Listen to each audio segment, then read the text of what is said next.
Oyunun axırı da kəsdi oyunu. Ekstraylara götür.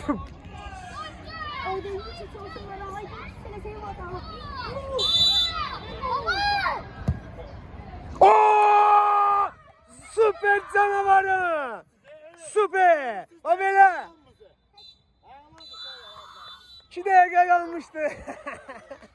Hadi, o belə oynamalar. Da kansa. Hadi. 5 dəqiqə artırsaydılar udasaydı. 5 saniye daha. Ne olar ki, qonşalıb oynasınlar. Çox sağ ol. Yaxşıdır, maşallah olsun. Mən razıyam sizdən. Sağ ol, sağ ol, sağ ol. Qəşəng, verdi daha iştirak.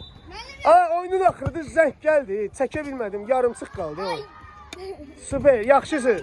Elə siz udmuş kimisiniz. Comeback elədiniz.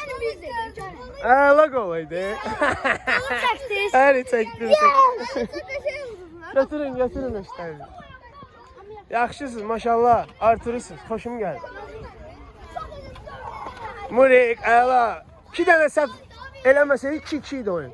2-2, oyun 2-2 idi. Birini sən verdin, biri Murad verdi, birini də Ümid verdi. Kim? Ama orada gördü salayım. Ay, maşallah Nazım sen